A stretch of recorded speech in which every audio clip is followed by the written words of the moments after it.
The Raven.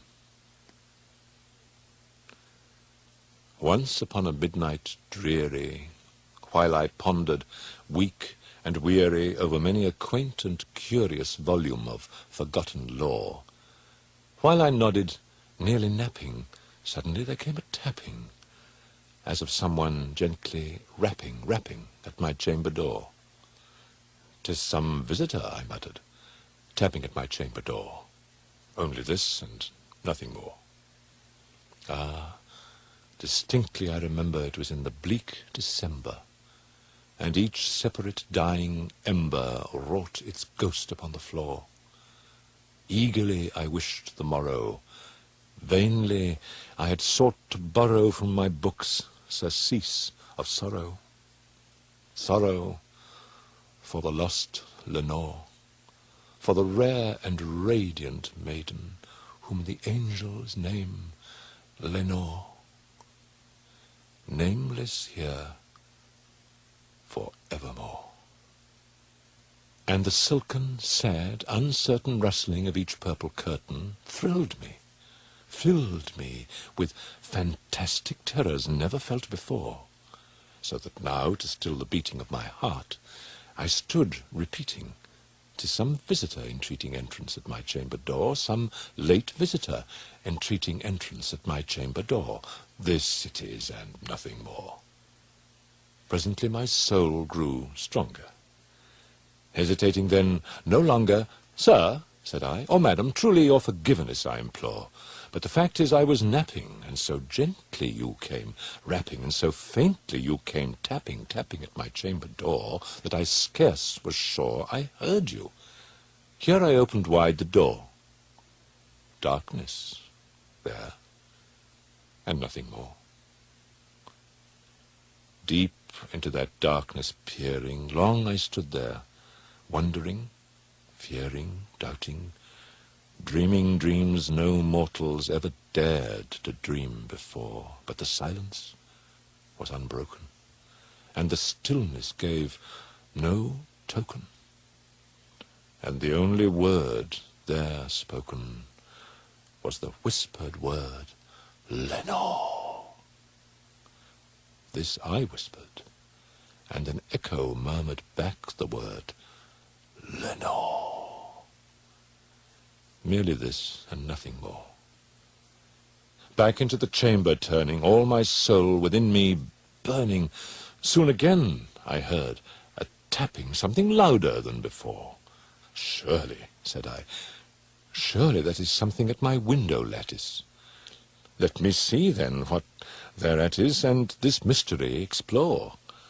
Let my heart be still a moment, and this mystery explore. 'Tis the wind, and nothing more."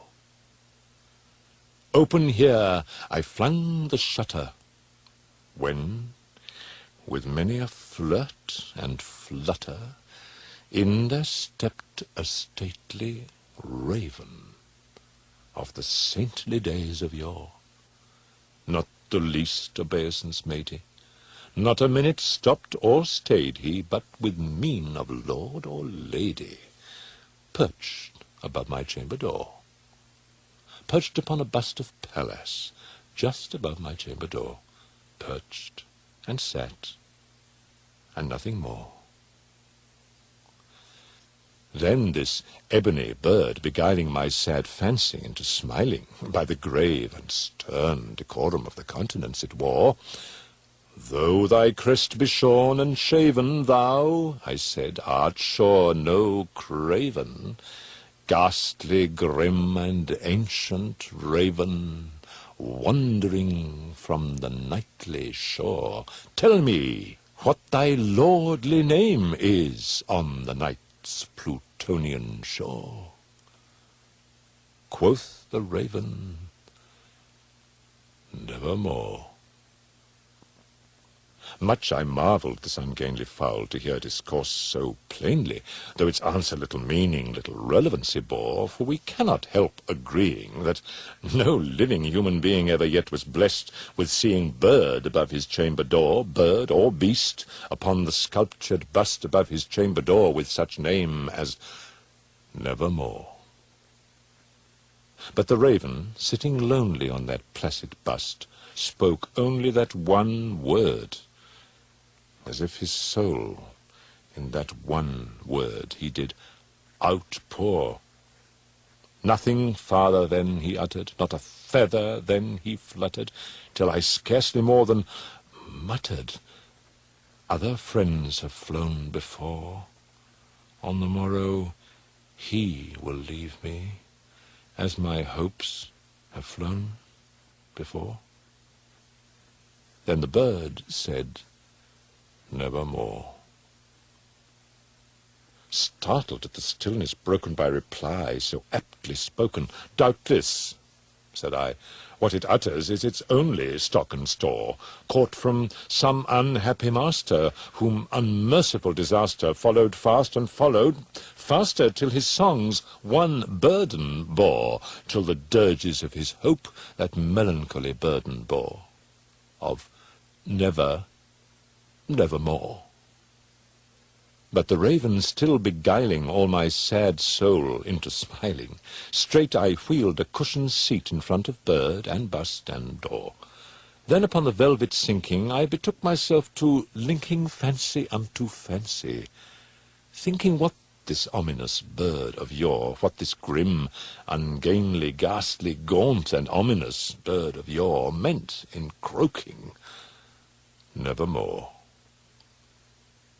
This I sat engaged in guessing, but no syllable expressing to the fowl, whose fiery eyes now burned into my bosom's core.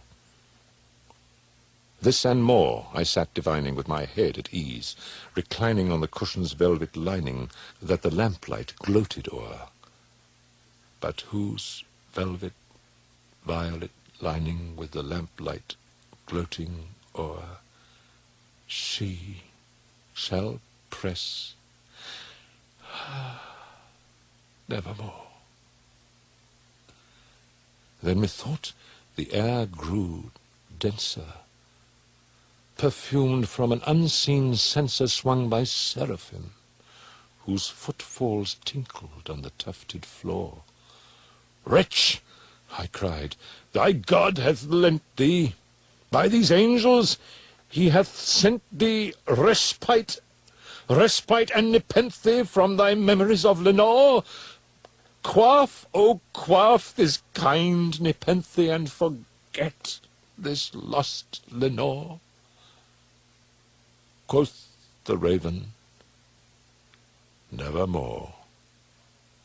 "Prophet," said I, "thing of evil, prophet still, if bird or devil, whether tempter sent or whether tempest tossed thee here ashore, desolate yet all undaunted, on this desert land enchanted, on this home by horror haunted, tell me truly, I implore, is there balm in Gilead? Tell me, I implore." Quoth the raven, "Nevermore." "Prophet," said I, "thing of evil, prophet still, if bird or devil, by that heaven that bends above us, by that God we both adore, tell this soul with sorrow laden, if within the distant Aden it shall clasp a sainted maiden, whom the angels name Lenore. Clasp a rare and radiant maiden, whom the angels name Lenore." Quoth the raven, "Nevermore." "Be that word our sign of parting, bird or fiend!" I shrieked, upstarting. "Get thee back into the tempest and the night's Plutonian shore! Leave no black plume as a token of that lie thy soul hath spoken! Leave my loneliness unbroken! Quit the bust above my door! Take thy beak from out my heart, and take thy form from off my door!" Quoth the raven, "Nevermore." And the raven, never flitting, still is sitting, on the pallid bust of Pallas just above my chamber door. And his eyes have all the seeming of a demon's that is dreaming, and the lamplight o'er him streaming throws his shadow on the floor. and my soul from out that shadow that lies floating on the floor shall be lifted nevermore.